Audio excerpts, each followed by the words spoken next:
afternoon, everybody. Thank you all for coming out. For those that I didn't get a chance to say hello to and ask where you're from, how long you've been here. Well, for everybody else, I did.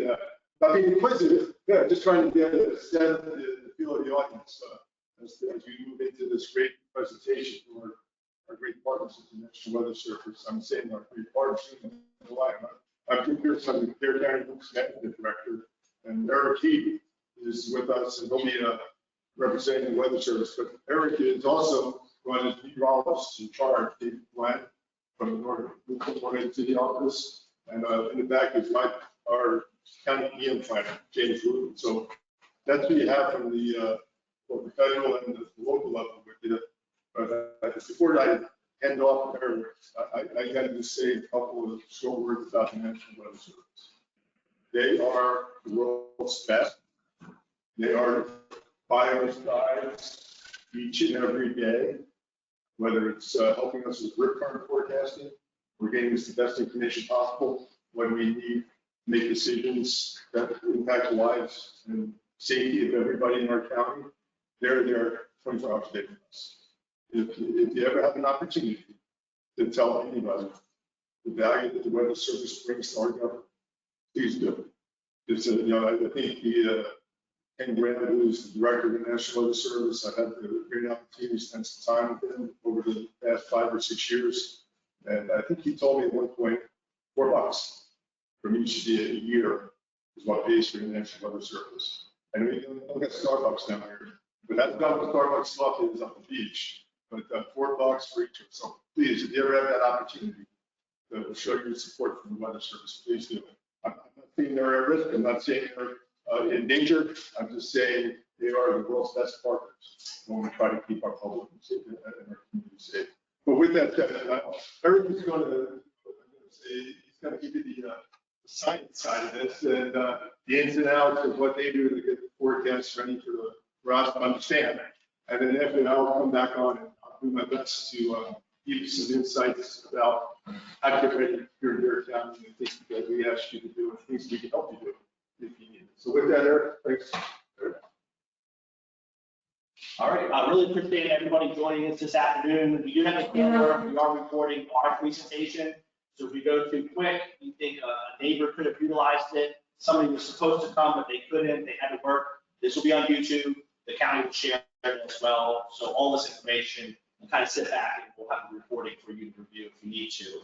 Bottom line up front, this is what I want you to remember. Continue to trust official sources of information. We're going to talk a lot about that. Focus on the impacts of any storm. Water still kills people. Never, ever, ever focus on just the category of storm. And impacts occur well away from the center. We don't have to have landfall here and there drastic impacts from any storm. As long as you remember that and get your hurricane kit ready, you will be in good shape. So our big challenge is really misinformation. People tease us all the time, and you don't have to raise your hand if you've said this joke, but meteorologists, it's the only job that can be wrong all the time, and we only get it right 50% of the time. David and I hear those jokes all the time. All kidding aside, we get it right a lot. Our challenge is misinformation. Where are you getting that information? Did you get it from here? Was it from us? Or was it somebody on social media spreading a computer model information? Please don't focus on this. If you see, get ready, here it comes, this is crazy, wow, and a storm, you're going to be getting hyped up about things you don't need to pay attention to. What you need to focus on is official sources or our official sources of information, weather.gov and hurricanes.gov. You'll get really anxious about a lot of storms that will never impact us. There was supposed to be a storm this week. What happened? Where is it? I don't see it. We didn't have it. You didn't need to worry about that. So we're going to tell you about that. We're not going to cry wolf. We're not going to let you know about it until you need to start paying attention.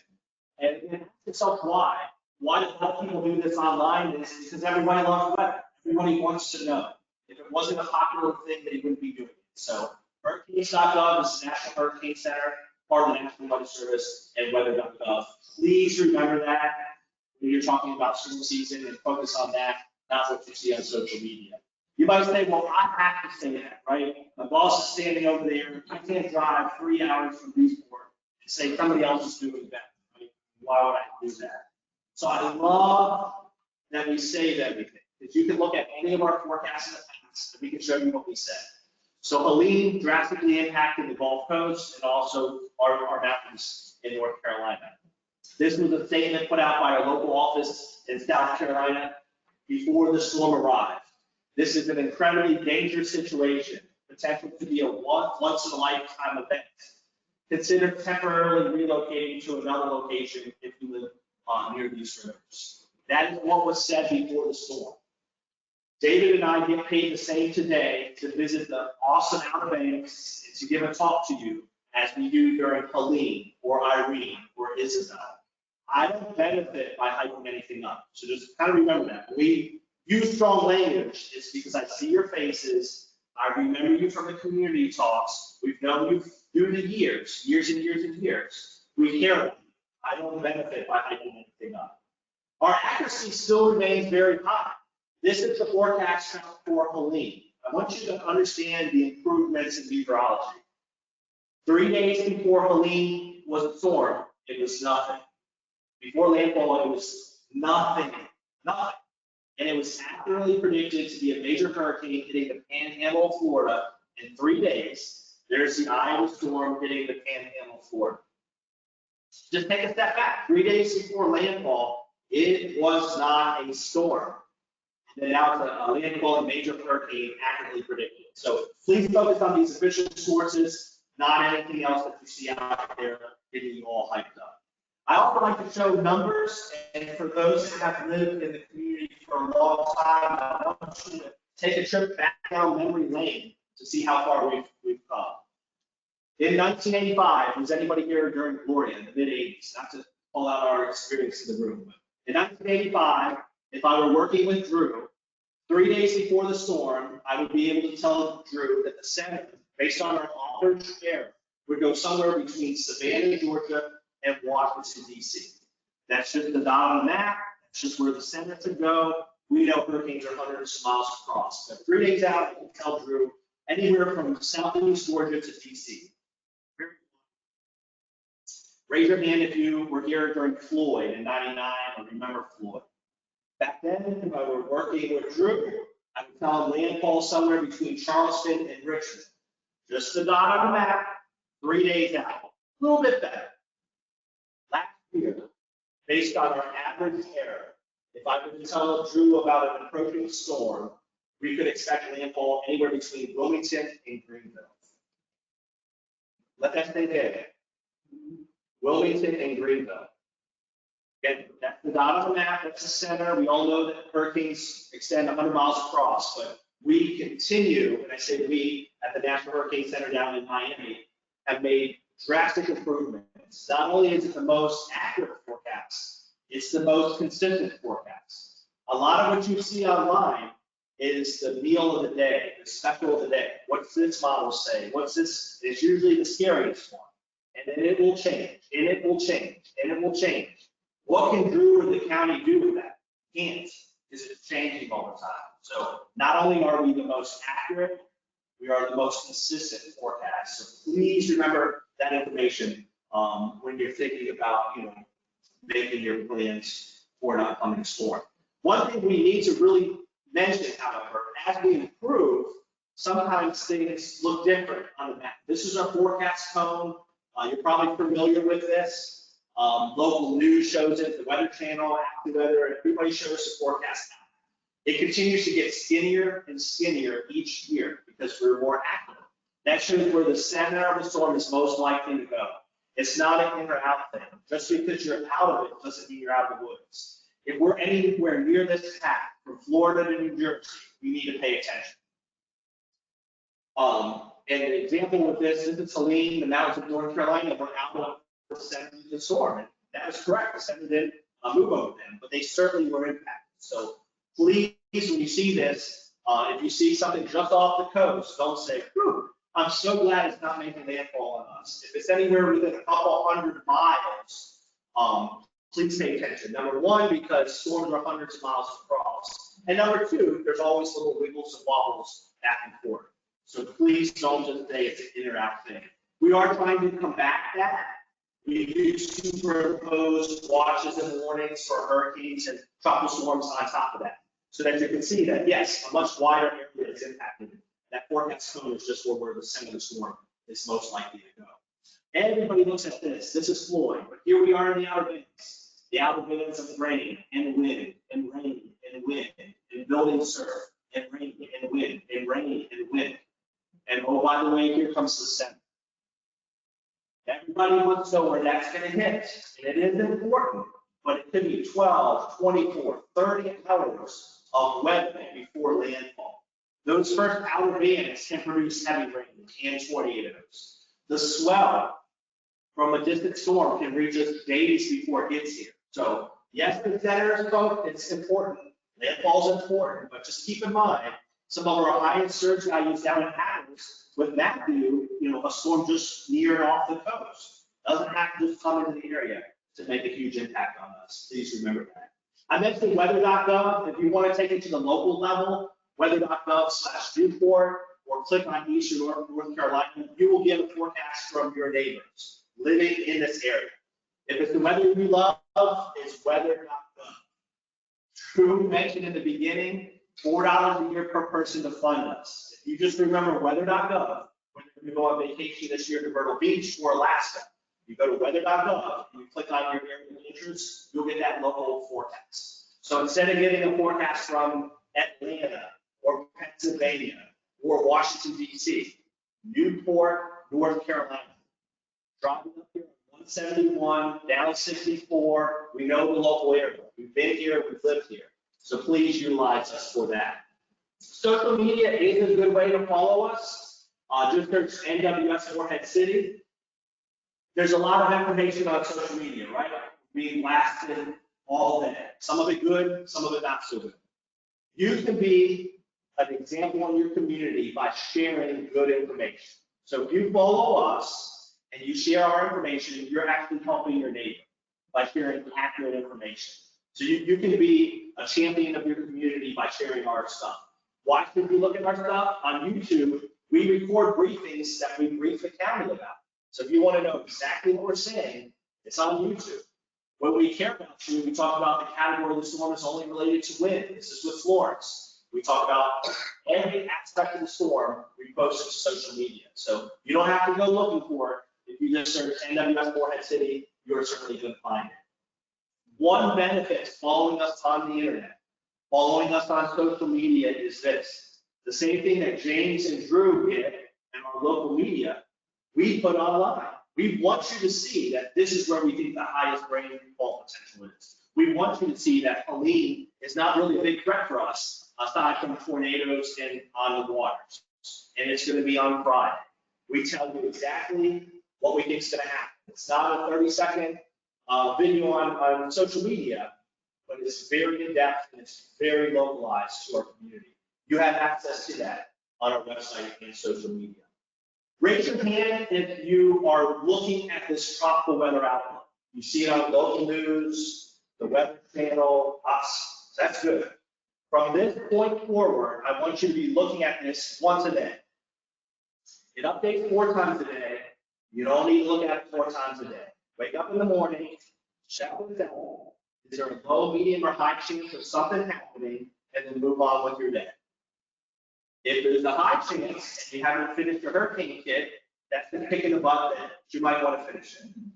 So it's just something to be aware of. The Hurricane Center does this. It's an excellent way to keep informed. Please don't look at it 4 times a day. You will drive yourself crazy. But once a day, what should I be aware of? Certainly look at it. I mentioned the Hurricane Center. I could do a whole hour on all the information they give. Just go to hurricanes.gov. All this is at your fingertips. The 2 I want to point out, arrival time of winds and storm surge, just some examples of specific graphics. When is the most likely time when the strong winds are going to get here? How high potentially will the storm surge be? Those are just 2 basic, bare bones examples of how much information they give you.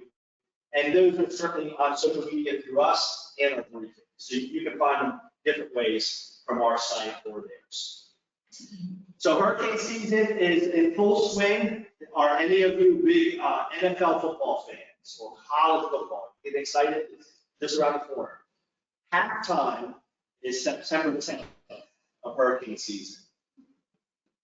So let that sink in. Kids are going back to school next week. We've got Labor Day around the corner. Tourism is starting to slow down. We're getting back to a quieter season. And we're not halfway through hurricane season. So please remember, if you're new to the area, the peak is usually September 10th. That's where, some of our storms have been, but we've also had storms in October toward November, such as Matthew and Sandy. So we have a long way to go. So please, as we get past next week, if we dodge any storms and we get into later August and kids are back in school, please don't think we're through the woods. Really until after Halloween, we're at risk for storms in our area. If you weren't aware, we get a lot of storms in Outer Banks. David and I were talking, it's been a while. It has been a while. Michael in 2018 with 2 to 4 feet of storm surge, Hermine in 2016, Irene in 2011, Arthur 2014 down on the southern part of the Outer Banks. It's been a while since we've had Isabel or Irene. So those are some of the past storms. Some of these storms down our way, impacted up here, have moved whole communities. Whole communities don't exist anymore after some of those storms. So if you're new to the area, or in case you've forgotten, we do get a lot of storms in our area. And that's why we're talking hurricane preparedness today. Drew handed out an excellent hurricane guide. There's links in those guides. Here's another link I want you to remember. Anything you need, evacuation routes, what to put in your kit, anything hurricane preparedness related wise is on this website. But what I want to stress is planning. You're not stressed right now. Maybe you're thinking about next week. Maybe you're thinking about what's out there. But for the most part, you're not stressed. Things are pretty easy going. And you're going to make good decisions. If you wait until Monday or Tuesday of a storm, things are going to run out. You're going to be stressed. So planning now is key. And before you jump to the kit, I want you to stop at step 1. Everybody jumps to the kit. What should you have in it? How long should you have it? Step 1 is how vulnerable are you? Have you been flooded before? What's your risk weather-wise? But also, who is in your home?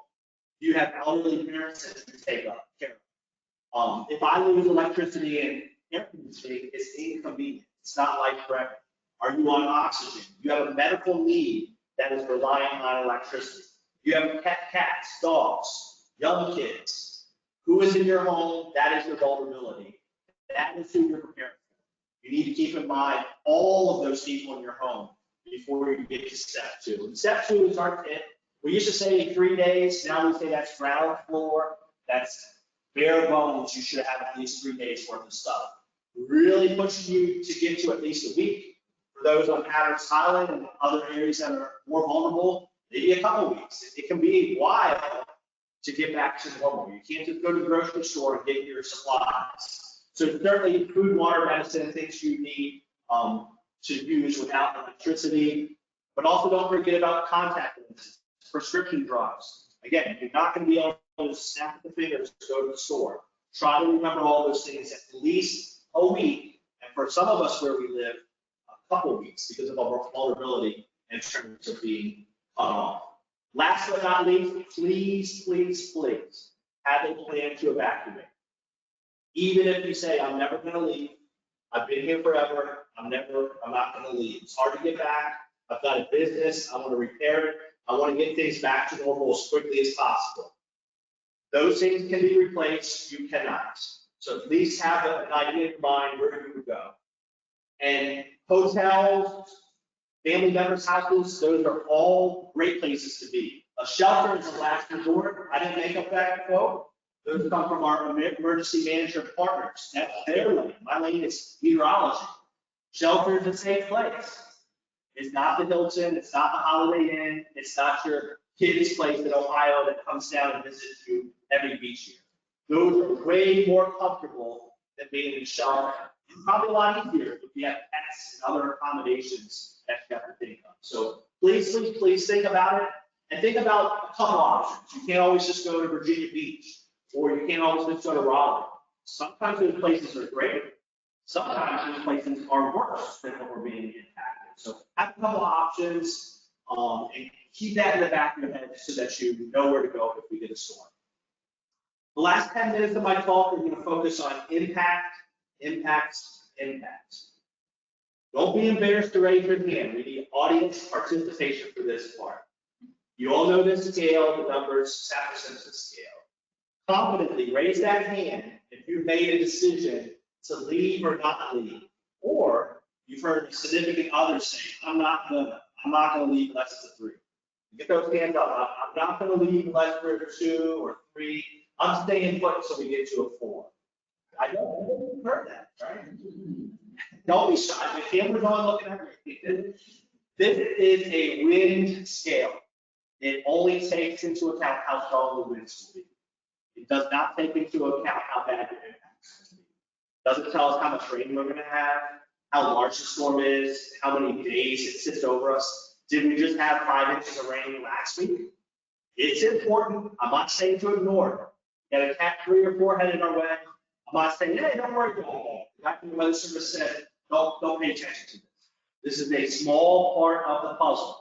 If we get Tropical Storm Drew and he produces 20 inches of rain, doesn't have a number, it's going to be an issue. A couple weeks ago, did anybody see the flooding in Raleigh from Chantal? It was a tropical storm, and it was only a depression when it came to Raleigh. Produced some places flooding on levels of Hurricane Fran in '96 from a tropical depression. No number. So please remember that. I think that's the biggest hang up. A lot of people look at that number and they make all their decisions based on that. This is what you should be paying attention to. Where we live, water, water, water, water. Whether it's storm surge, heavy rain, or rip currents. Those 3, that's what we need to be most worried about. A lot of our deaths will occur in vehicles. As long as you don't cross a flooded road, you will be okay. Water is what we're most concerned with. That's how we'll end. Water, water, water, and then we can also have other threats like rip currents, tornadoes, and obviously wind. So storm surge is one of our bigger concerns. Please understand it does not have to make landfall in our area. Again, we kind of skirted the coast. We had really bad surge down toward Hatteras Village. Tropical Storm Michael was a Cat 5 hurricane in the Gulf, came up over land and still produced 2 to 4 feet surge. Kitty Hawk in the backside of the sound. So storm surge can be very, very powerful, can come up really, really quickly and cause new inlets and cut us off Highway 12 for long periods of time. So please remember that. Drew's going to do a presentation on this, or part of his presentation, he's going to talk about some of these poles that are permanently installed across Bear County. At the Weather Service, we made a mobile one to kind of convey the height of water. So this map on the left shows the reasonable worst case category 3. Last one we had in North Carolina was Fran in '96. I'll just say it, we're due. We're due. It's not if it's going to happen, it's just when. So this map represents some areas across the Outer Banks. The yellow is greater than 3, the orange is greater than 6, and the red is greater than 9. A couple key points, if you're new to the area, we can get surge, and sometimes it's worse on the south side. So just because you don't live on oceanfront property doesn't mean you won't have issues. So depending on how the storm tracks, when the wind shifts, a lot of times the water that's been pushed all the way to the west and slosh back and rapidly rise. So those are some of the heights we can experience across our area. Nobody is safe, again, south side or ocean side, down through Hatteras Island, and then down into Hatteras Village. So some of the numbers. So we're saying 3, 6, 7, 8 feet. What does that mean? 3 feet is up to my waist. 6 feet, I like to say 6 feet. We'll just say 6 feet. It's my height. That's deep water. It's very easily to get 3 to 6 feet of water in our community. Easy. But if we get a Cat 3, 6 to 9 or greater is expected. And you can see we can't go up to 12 because the ceiling doesn't go high enough in this building. So does that put it in perspective? We're talking about numbers 6 and 5. That's this depth. That doesn't include waves breaking on top of it. It doesn't take into account, are you high tides? There's other factors. I just wanted to show you the depth of that water, how high it can be with storm surge. That's one of our biggest concerns since we live on a barrier island.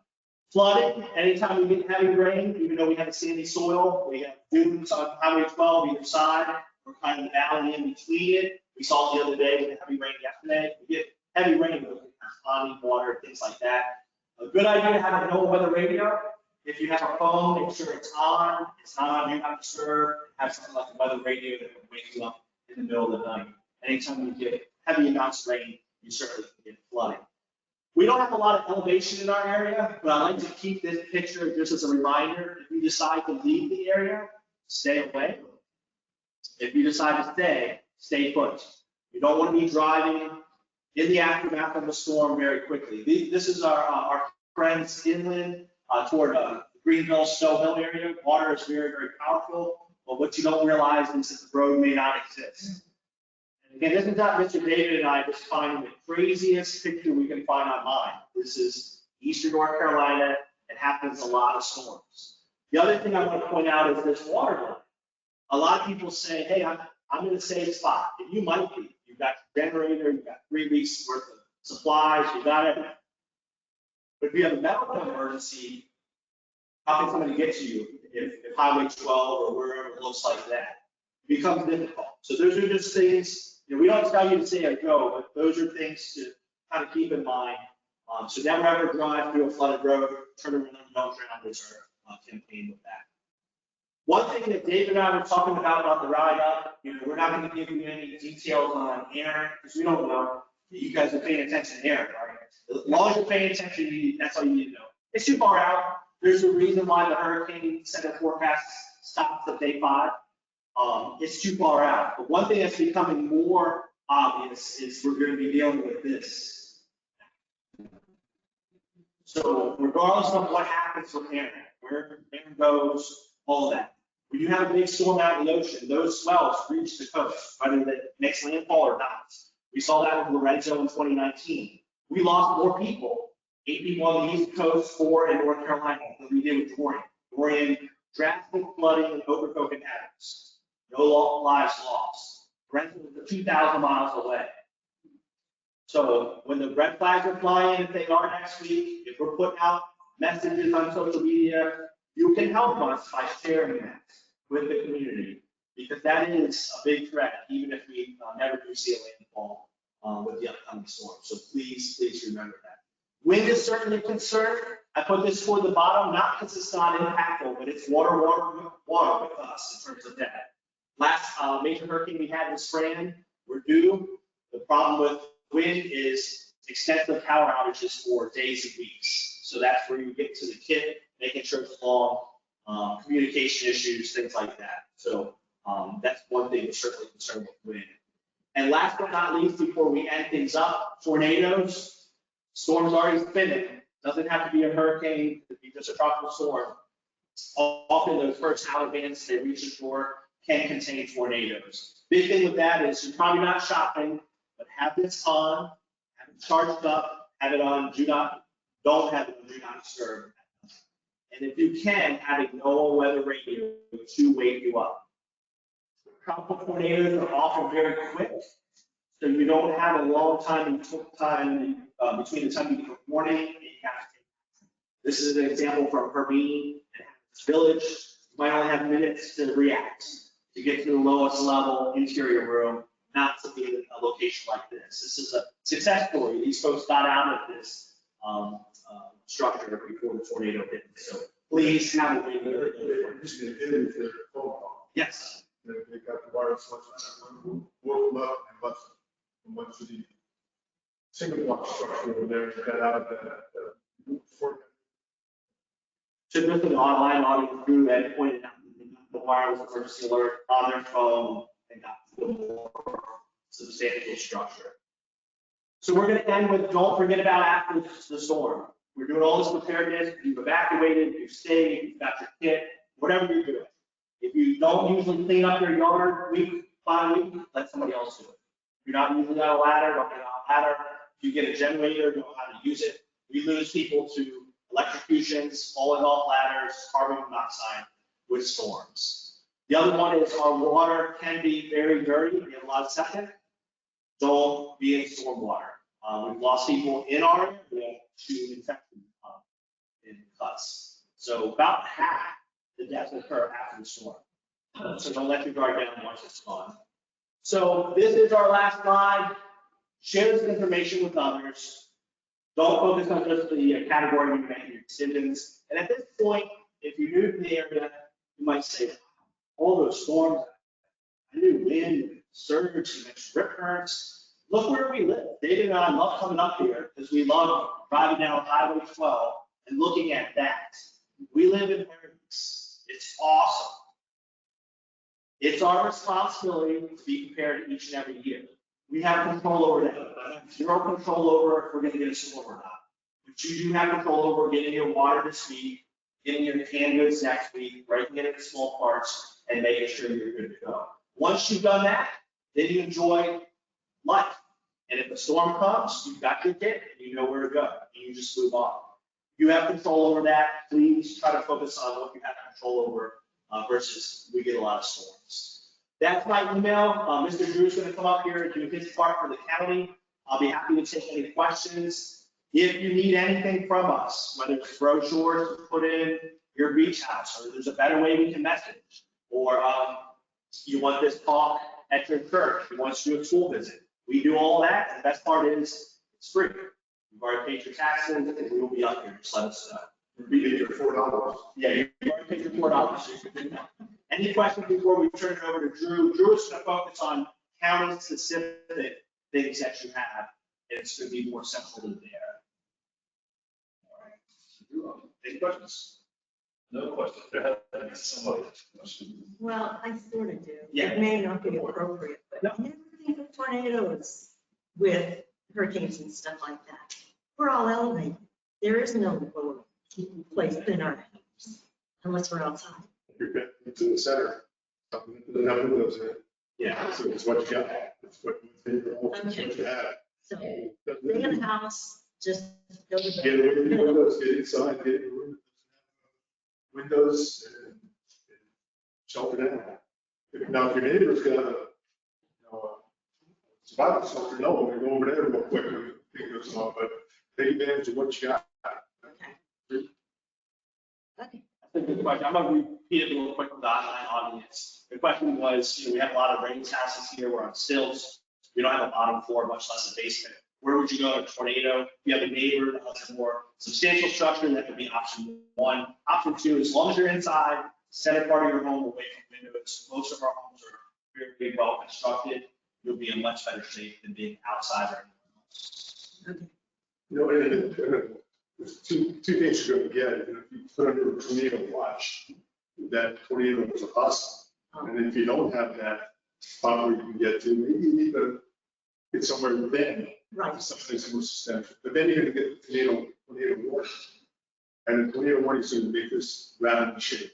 Okay. And that's when you just need to make action. That's when you need to find the safest place and both get in the car, drive away, get to where you can be safe. Did I get that right, Eric? On how it comes, the tornado watch will come out typically well before tornado warning comes out. The tornado watch will make your phone shake, right, Eric? That's right. But the tornado warning will make your phone shake. Oh, It'll make no way whether you walk, and that's when you gotta take that action, make sure you're safe. okay. And then TV should be talking all the time. We're Right. hear what's going on. We're reading go somewhere else or we're challenging. That phone will All right, good, thanks. What is that phone setting rock. for the warning? I'm sure we have. Well, if you, depends on if you're an Android or an iPhone user, but it's based on your notifications. I have a slide in here that has an old Android phone or an old iPhone. What might get there, I'll show you. Where it be set to make sure government alerts are turned on, and it depends on your phone. The type of phone you have, whether it's Android. It does. And usually, as long as you don't go in there and turn it off, it's defaults to on. So for example, you're going to more alerts or you're trying to look for this. We have some county alert system. We do, we all talk about that. We have the ability to set wireless electronic alerts, just like the weather service does, but we also have OEX alerts. I'll talk about that in a second. Any other questions for Eric? I know he's not going anywhere, but he'll be here. They've got to do the students. So you're in that center room without, what the house falls off the stilts? Have a bad day. And you're up there. We're gonna get help as best you can. I just believe that the best place to be is wherever you can get away from the windows breaking. You know, your houses are, if you're up on stilts, your houses are constructed, the elevated, stand the water coming underneath them. The building code makes them a little bit more substantial than not, but it's your best option to get away from the windows and into the center of the structure. Does that make sense? Most are built to withstand very strong winds here. You're in a much better shape going to that interior room away from windows. The other stuff you just, I mean, that's the best spot you have. You could try that. So she mentioned a mattress, or you can bike helmet, but just being in that inside room, everything around you is a layer of protection, the roof, the walls, ceiling. So, yeah. All right, well, I'm Drew Pierce, as I said earlier. Thank you all for being with us. I could say something about Eric. He wanted to know a good place to go eat if you're headed in before you go, just if you're evacuating, he knows it all. Yeah, he tells me where to go, just where you need to go. But if you need a little inland knowledge, I should get ready to write that evacuation plan. Get the restaurant too, you can do it back here. I would say on Eric's storm surge slides, he does use the word category 3, so there's up there. He's only doing that because that's how it's developed from a model. We can see that red from a it's off our coast. So it used to be a Cat 5 storm that's coming across the ocean. The seas will drop off. So you get this building storm. I think I knew that. Was it a 1 or a 2? Or I did 1.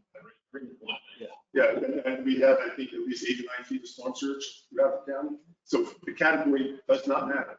It matters how people say it's like that. Okay. And one other comment on Eric, you know, how much stuff you need to have. I'm with have a lot, but make sure you have enough that you can get and take it to the car. You don't need to take all 15 days with you, but be thinking, I'm not getting it packed, so I'm hunkered down with it. I'm getting it packed so I can leave some here when I get back. Not personal, so I gotta get that real quick to the car and go. That's really important. So just think about that as well. And I'm going to go through my slides here. I do have some videos in here that some of you might recognize. There might be some people who are no longer in the positions they were, so they're real needed, but we're working on it. It only takes one. I think I showed the slide as well, maybe not. But that's the updated forecast. You know, I got questions, Mark, next to Aaron. I'm with them. I'm listening. I'm checking that. I'm doing it probably more than once a day. We're checking and keeping up on it. And as soon as we start to get some good information, we can share it. They'll be doing that as well. But it only takes one storm. There are several simple things to do now. These are probably going to overlap with a lot of what Eric did, which I wasn't a school teacher. My wife was, and she said if I told them 10 times, they might get it on the 11. So we try to drive home the same messages a lot. But determine your risk. Eric does a really great job of saying it's not just about the impacts to the risk, but what's your life, what's going on in your life, things that you know are important to you, the life situation you have going on. And that can change from day to day. You might be okay today, but tomorrow maybe I'm up on a ladder and I fall off and I twist my ankle. My situation just changed, and I may not be in the same position I was 2 hours ago as I look at it. Keep that risk up to date in mind. My presentation is designed to go from top to Adams Village, so I do say every part of the county can get back to this once. Guess what? We're at sea level right here. There's, I think, live out here. You can get up to 10, 15 feet somewhere out here, maybe not much more than that. We're at sea level on both sides of us. So storm surge is a risk, obviously. And you know that. I'm not trying to tell you anything that you don't know already. Eric mentioned the evacuation plan. I'm going to say the same thing. Our entire county is an evacuation area. Wherever you go, where we stay. I'm going to ask Eric, how many times they say don't stay in shelter. Have a plan that gets you someplace other than a shelter. Don't plan to go to a shelter. take advantage of those people that came to visit with you. Just maybe you had to force them out because they were getting tired of them, but don't make them force you out of their home when it's someplace safe. Don't do that. Take advantage of things. And if you don't find that place you hadn't visited yet, maybe it's time to go to Asheville, get a hotel room and enjoy the beautiful mountains for a few days while we get the storm behind us, or find that place to go. You can plan that doesn't include shelter. Okay, I'll come back to this. I don't need a shelter. Yeah, I'll come back to how to get there. Some of those disaster supplies are just spot on what you need to have. I'll give you some resources. Eric gave you some links, but we have some resources. What I put in there, I'll give you a spot to get that. Get an insurance check done. If you have homeowners, make sure it's in effect, everything's good. If you don't have flood insurance, and you live on Hatteras Sound, get flood insurance. If you live on Hatteras Sound and you don't have flood insurance because you are in the X zone, get flood insurance. I won't say that many times on safe shelters, right? But your insurance is going to make you home, maybe get close to home. The government's not going to do that. It's what you do to take care of yourselves and your property. Insurance is what's going to help out. Strengthen your home. I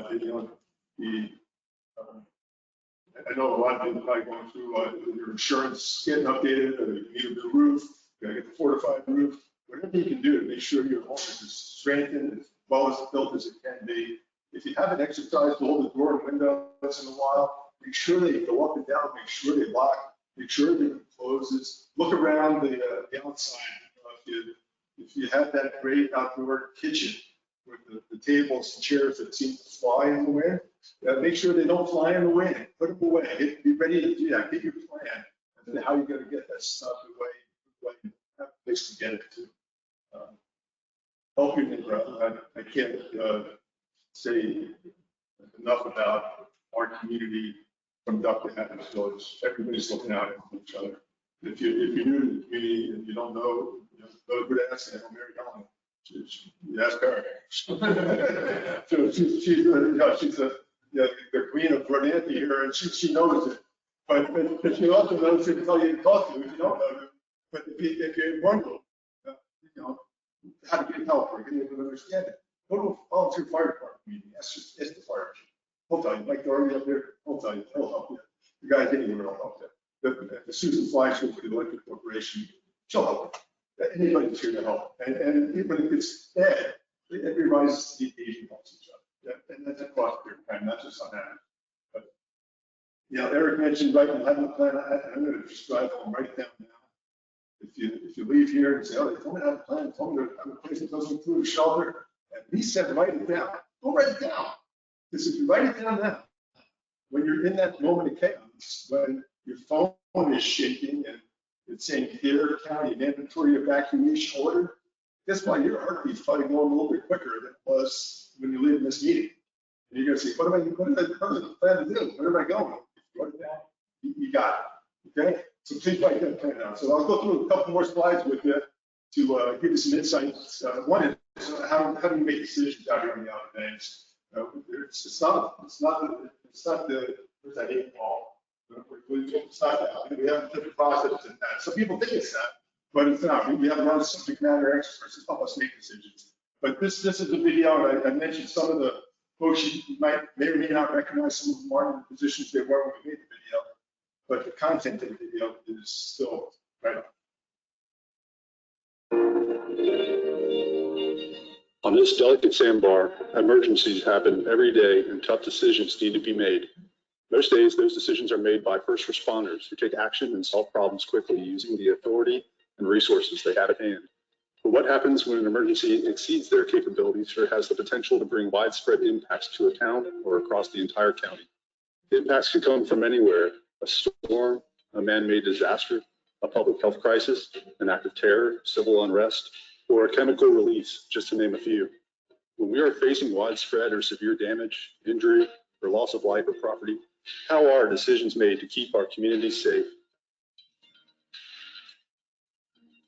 In North Carolina, counties and towns operate under authority granted by state statute.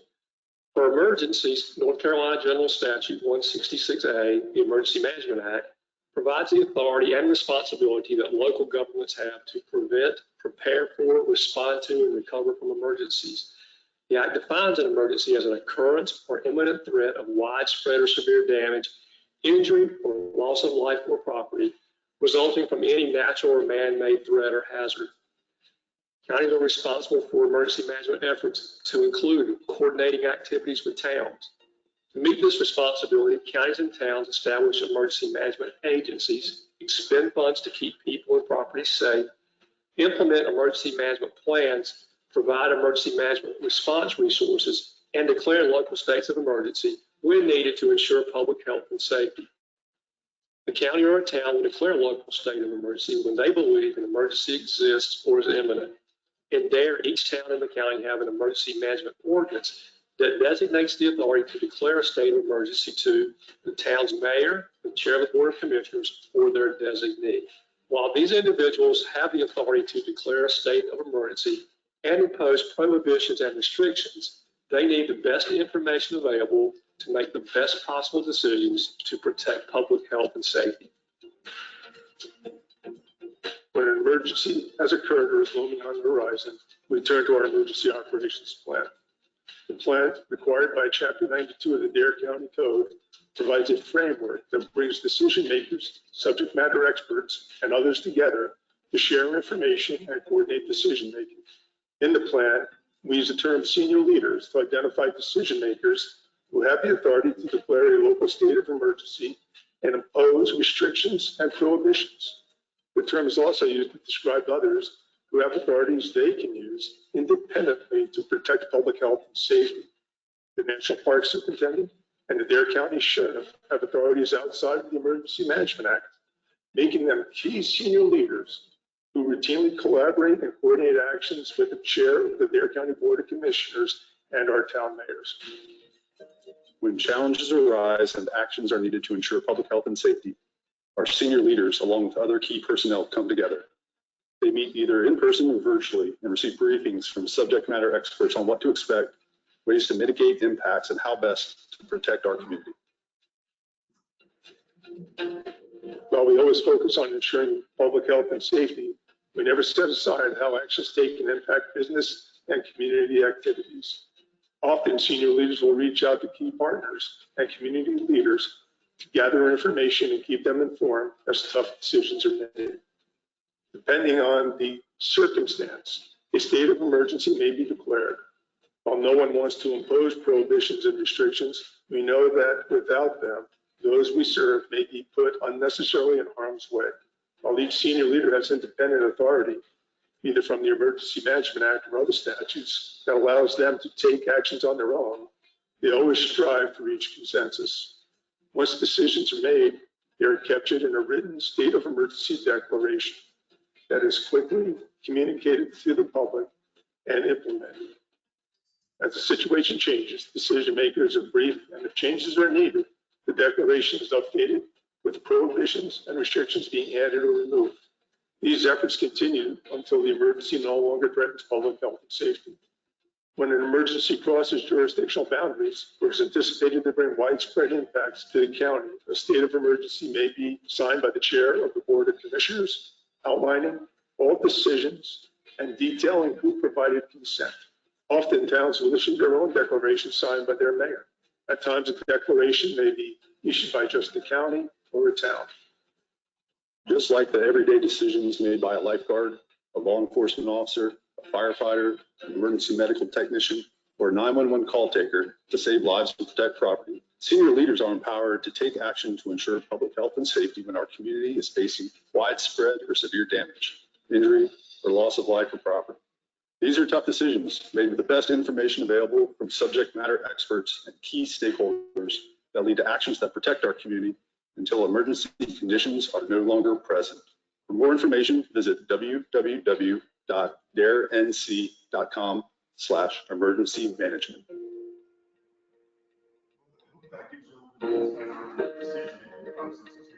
In the video,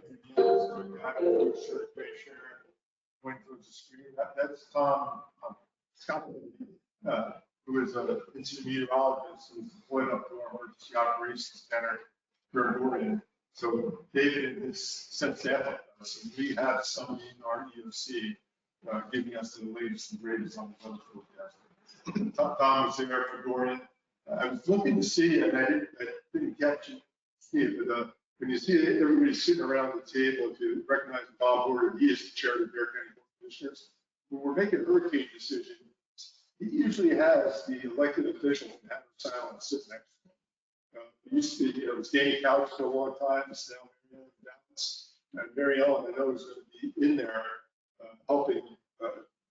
Bob has the intent and the authority given to him. But he's not doing it without having some Hatter Silent input. Not just from that I bring to him, that I bring to him because I'm talking to Susan about power, or I'm talking to the fire departments about what they're able to do. But he's talking to the person who represents you all, that you elected, that we elected to represent Hatter Silent. So we can ask that question a lot. Who's making a call for Hatter? It's a team, but we're bringing everybody in the best way we can. And usually authorities they have.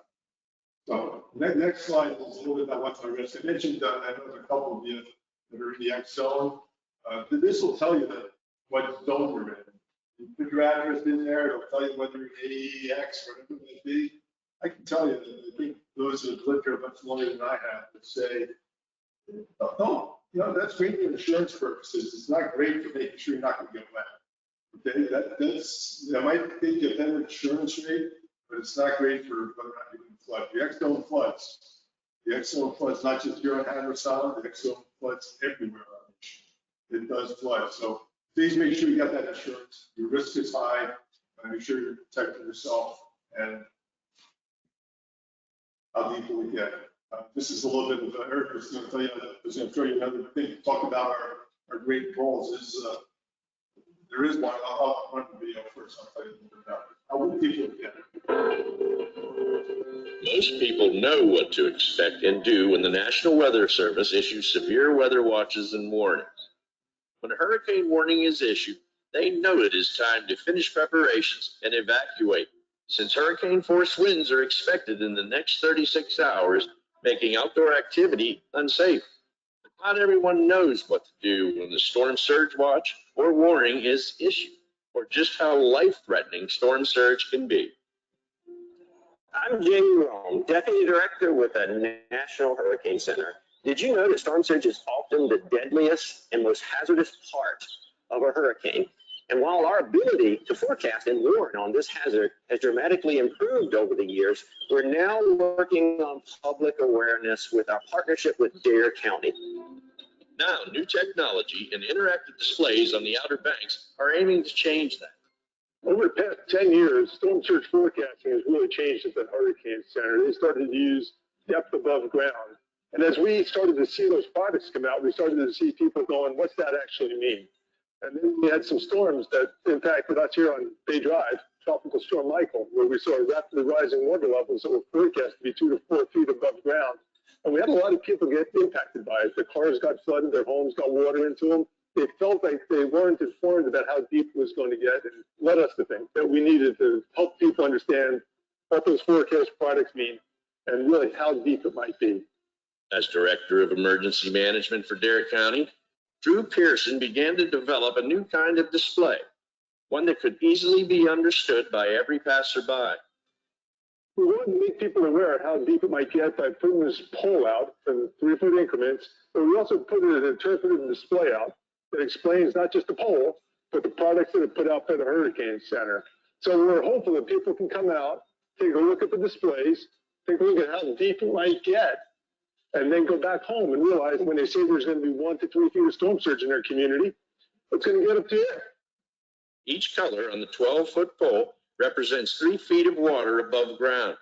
The eye-catching colors are the same ones used by the National Hurricane Center on their inundation maps. I'm truly hopeful that every resident, visitor, and person who comes to the Outer Banks or sees one will know what they need to do when a storm surge forecast is issued to protect their lives and property. Our mission will be complete if we don't have cars inundated with water, if we don't have people stuck in their homes as rapidly rising water comes around their home and comes up into their living spaces. And I'll call it mission complete if we have people saying, I saw that display. I knew what I needed to do when the forecast came out. The storm surge poles have been placed at 27 locations around the Outer Banks, including town halls, beach accesses, the ferry terminal, and sound access points. Across the country, there's been various efforts to really try to demonstrate water level, especially when it comes to storm surge. We have a new partnership with Dare County. We are so excited. We are actually going to get a storm surge pole that we could use to demonstrate both on media interviews, tours, to actually show those water levels. While understanding storm surge is important, actually knowing when water levels are changing is just as critical. To improve water level monitoring and alerting, Dare County has installed 12 new flood gauges. The gauges will become part of North Carolina's emergency management statewide effort to support risk-based decisions regarding flooding using the Flood Inundation Mapping and Alerting Network, also known as FIMA. These flood inundation mapping alerting network system gauges that we're having installed, there's a box that's installed on the side of the pier. It's got a sensor that comes out.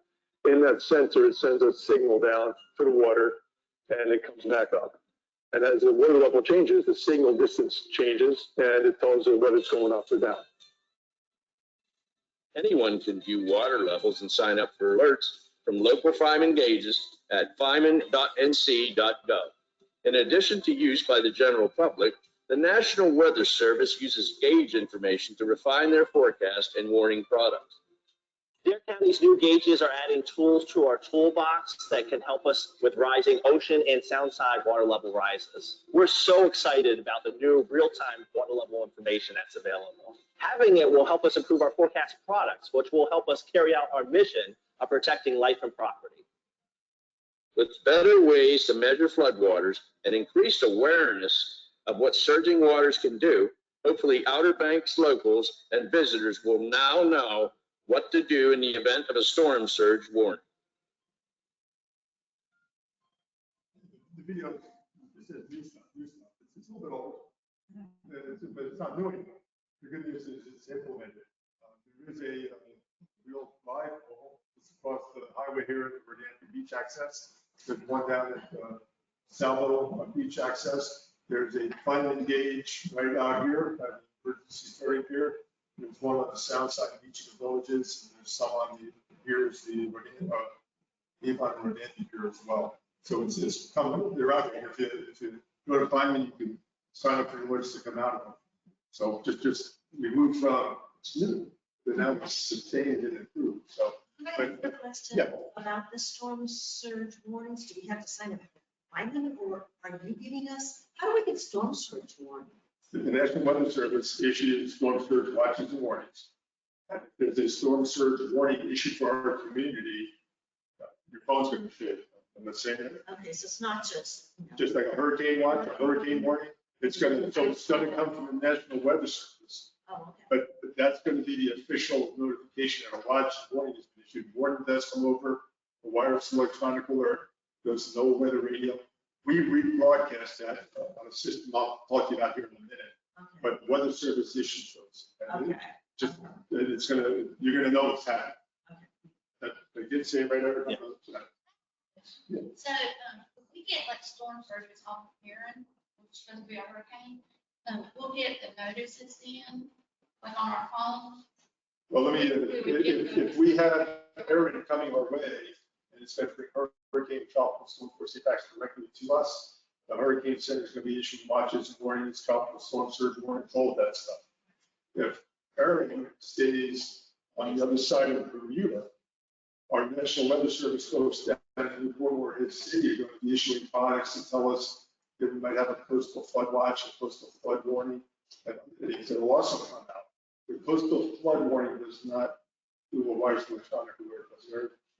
So we try to amplify those things through our messaging as we start to see those. But if it's hurricane or tropical related and everything's coming to us, those products are going to come from the Hurricane Center Weather Service. If everything's way offshore, we're going to be talking about coastal flood watches and advisories that the folks that Newport are putting out. And we try to share those as best we can. And I'll show you the way that you can get those, because we do push those through our national notification system. Did I get it right, David? Okay. Okay. He didn't talk to the weather service, but I did. I think I can understand it, but. Okay. I mentioned evacuating. How many zones do you think we got in our county? There's zone A, 2, A, and B. Which one do you think you're in right now? Zone A, all of Hatteras Island. That's all of it. Is zone A. Now, when we do issue an evacuation order, we will say mandatory evacuation of hurricane evacuation zone A to include the villages of all of them. Can't Salvo, Avon, Buxton, Frisco, that village. We do it, so you'll know. But if you don't, if you're wondering about it, you can,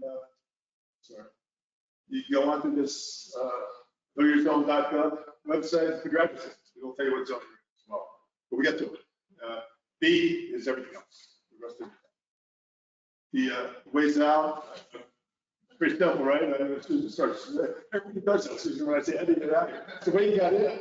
You know, you're gonna go out the way you got in. There's not much other choice here. But our evacuation routes, they are marked. You got to move side, you follow those out. We do if you need to get out of here. Even if you think you're going to Virginia, you might get there quicker if you go 64 out to 95 to Virginia, rather than trying to go 158 up to Chesapeake, Tidewater area now. You will get out and home quicker if you go out 64, especially from down here. And a lot of our visitors come in that way. That's a good way to get out of here too. But consider 64 if you got to get out of here. Even if you're going to Virginia or up to the north, getting on 95, you may get there quicker going on 64 to 95. Have a plan. We did this a couple of times. That plan, the mandatory evacuation is ordered, get up and go. I'm not saying wait for that to happen. If you think you need to get going earlier because you're starting to see it's coming our way, I need to get out of here, I'm not comfortable, I want to get out before everybody else does, you can voluntarily evacuate anytime you want. We encourage that. But once we start to say mandatory evacuation, get up and go. It's time to get up, get out of town, get someplace safe. And that place is out of shelter. Have that daily place, the family you're going to go visit. Now, the hotel set up. A shelter will be a safe place, but it's not going to have any amenities. It's not going to have any. We do have a phone number. You may not have time, you may not have, you know, somebody needs to get there, if you need to get there, you can just call us, we'll get you on the bus. And we'll be back. It might take a long time, we'll get you back. We're not going to leave you alone.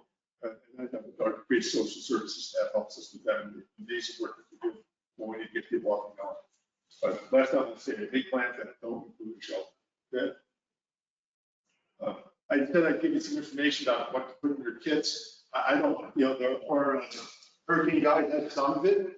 It also mentions ready.gov. Eric mentioned the weather service website, readync.gov. There's a whole wealth of information on there. And it also includes, if you have it open on your mobile phone, you can, if you needed to get that shelter that I told you not to plan on, you can still go in there. All open shelters will be there. You can put it in, it'll give you 5 directions to a safe place to go. readync.gov is the place to go and get that information. Along with many other things, FEMA, FEMA, all those things. But if you do need help, we talked about checking on your neighbor, do they need help? We do have a special medical needs registry in the county, and I'm going to do a much better job. I'm Chuck Lysette, Director of the Division of Social Services of the Dare County Department of Health and Human Services. The Special Medical Needs Registry is an emergency preparedness tool used by Dare County for communicating with medically fragile individuals for pre-event planning and if needed for evacuating before a disaster. Our Adult Services Unit oversees the registry for Dare County residents. Who should register for the Special Medical Needs Registry? Dare County residents who would need assistance with medical care and/or personal care during an evacuation or a hurricane, or those who may need assistance while they are sheltering during a storm due to their physical and/or mental impairments should register. The registry is not just for the elderly population in Dare County. It's not just for social services clients. Participation in the registry is voluntary, and all information will be kept private and confidential.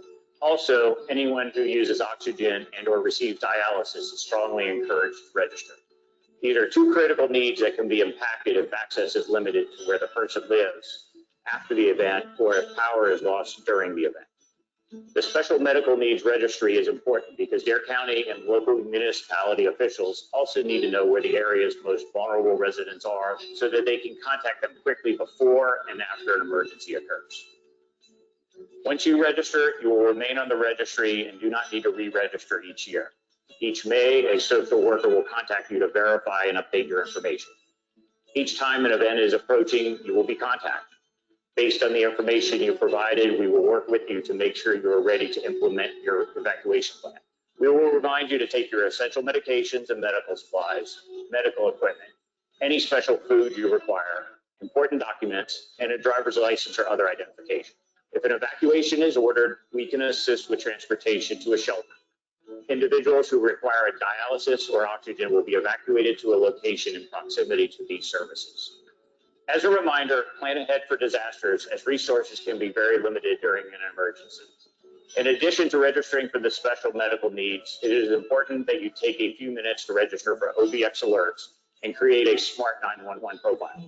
By completing both, you will receive public safety and routine alerts and notifications from local officials, and we will be able to review your potential needs as we prepare for a storm.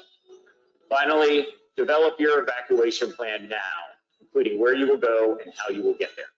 If you or someone you know may benefit from being added to the Special Medical Needs Registry, please visit darenc.gov/special needs or call the Division of Social Services at 475-5500.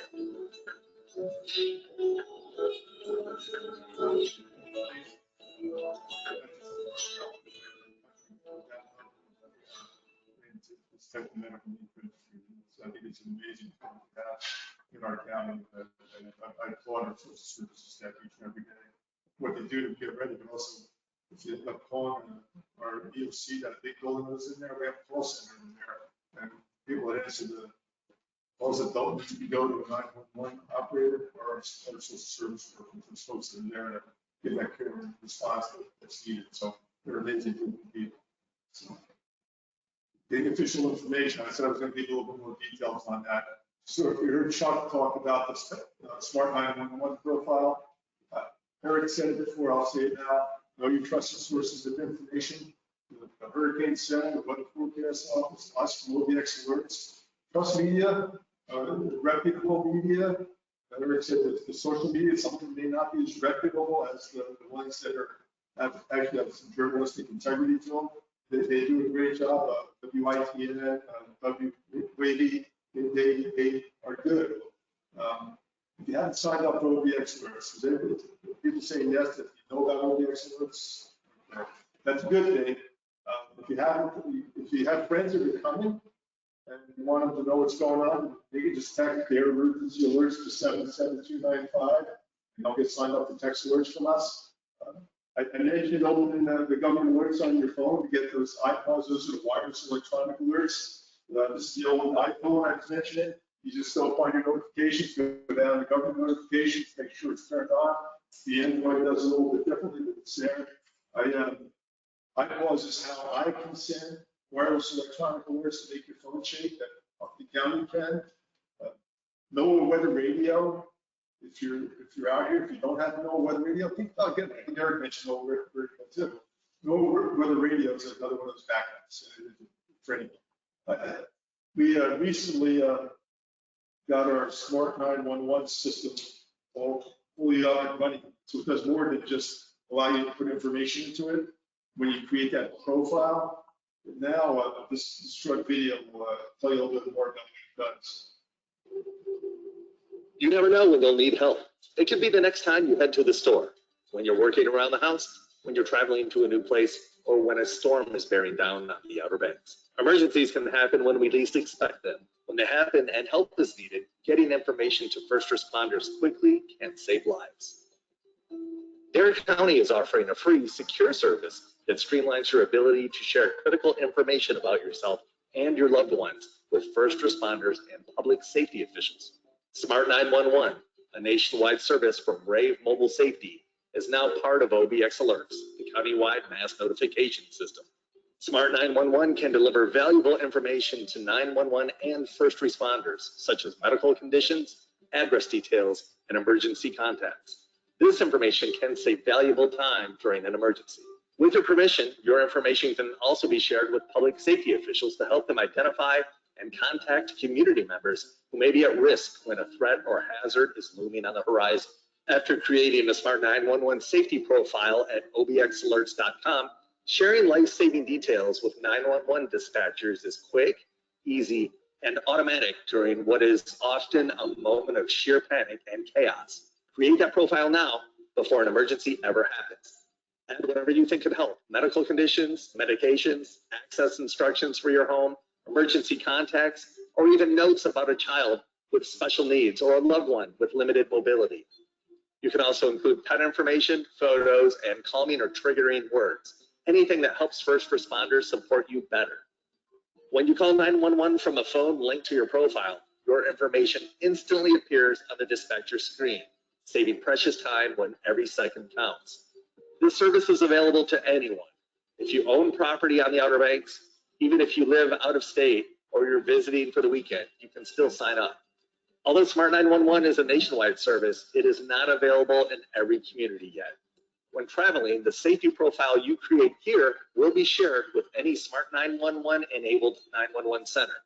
That means if you need help anywhere, not just in Dare County, emergency responders could have the info they need right when they need it. It only takes a few minutes to set up and it's completely free. Just go to obxalerts.com and click Smart 911 to get started. Your information is private, secure, and only shared with 911 centers and public safety officials based on the preferences you selected.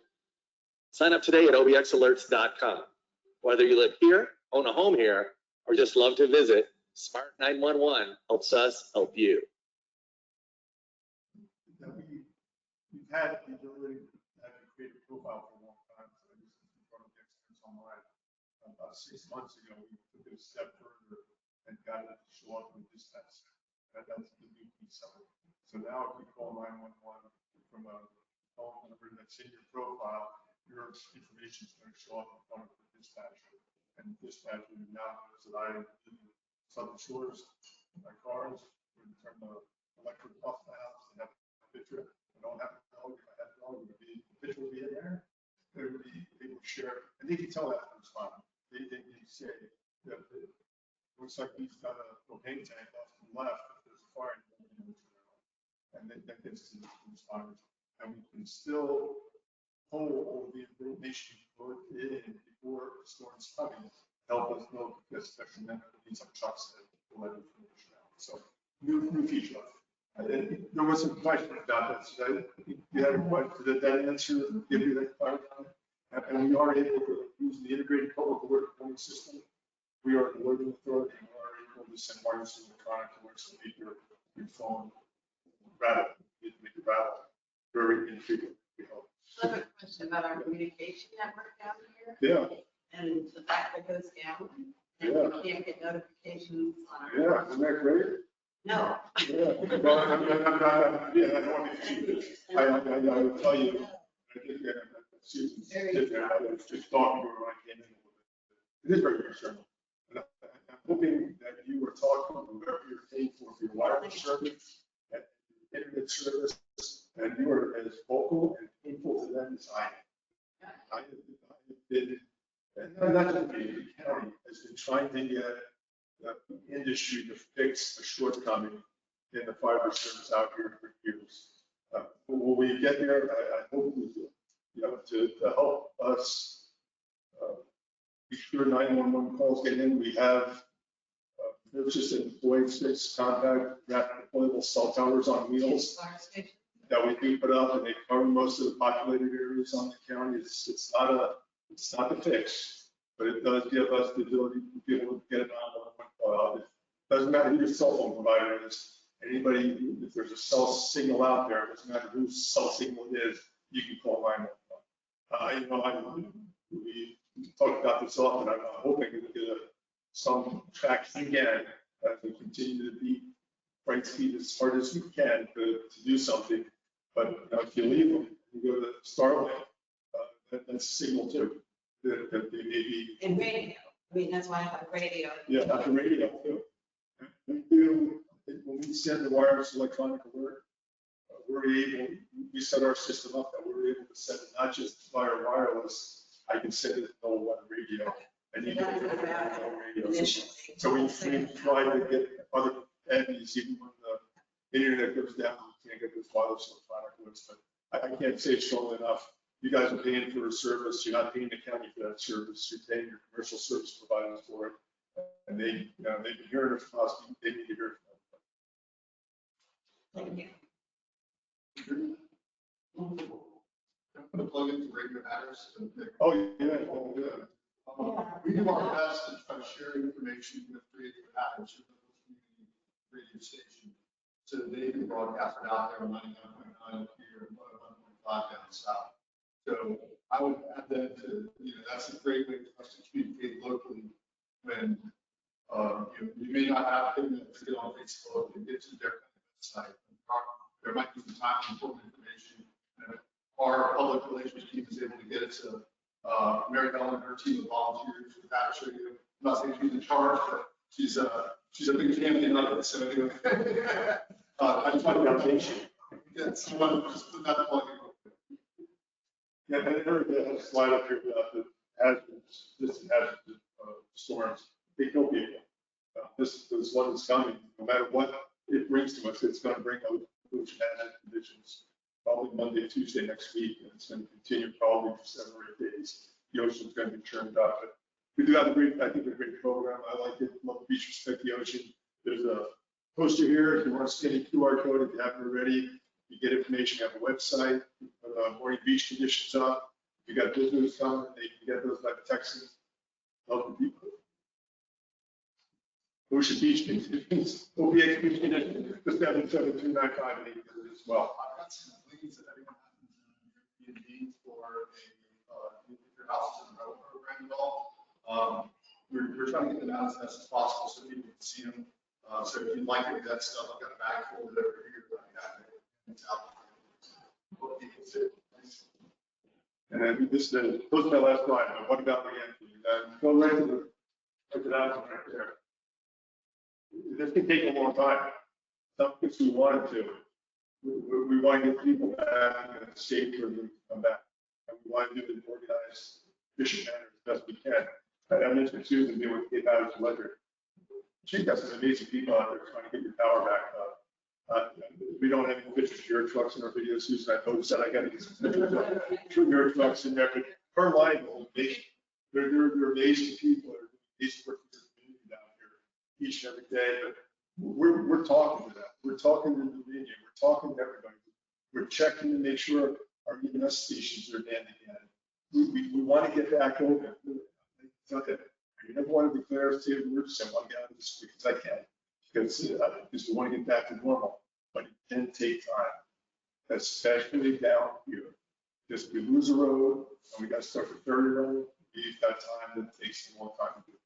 So just be patient. You get re-entry permits on our website. I tell you, if you haven't been here that long and you haven't got a North Carolina driver's license with their county address on it, get that. Because that'll work as a checkpoint if you don't have the re-entry permit. Re-entry permit and that may get you through quicker on those long lines. So make sure you have that. And we do have a stage process to bring people back, get the people we need back, to send to people, care providers, things like that. Permanent residents, critical businesses. We love our non-resident property owners, but we got to get our businesses up and running first so that they come in and we can take care of them as they start to come back in or not. Then our non-critical business don't serve.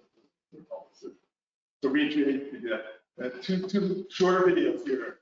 One is Don't Be Tom, the other one is Be Debbie. This was Hurricane Michael making landfall in Florida.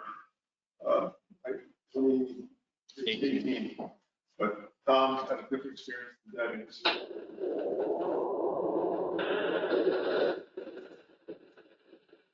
You can't realize what your house is like when it starts flooding.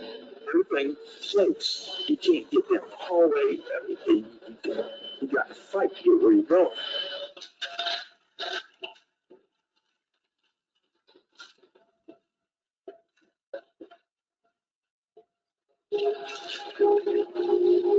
36. You can't hold it. I don't know how long we do it.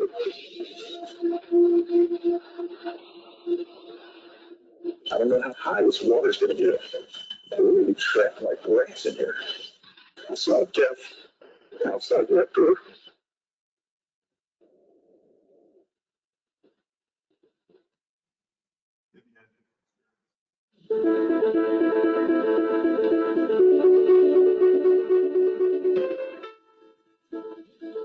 When the word came out that there was mandatory evacuation, we evacuated. We might not be here if we hadn't.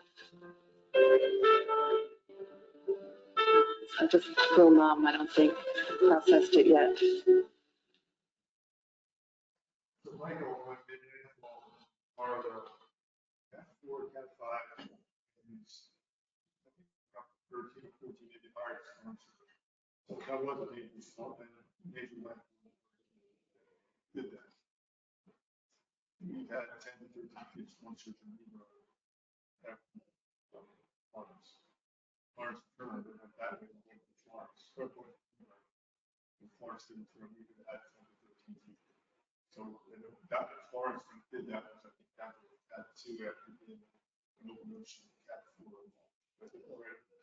Down to one. Down to one, yeah. But so that's just a little, that's my, get ready. If you learn, I'm sure this is putting you to really work it out. And there is a guide there for you. Please, if you don't want to take it, also take it, give it up. The question, well,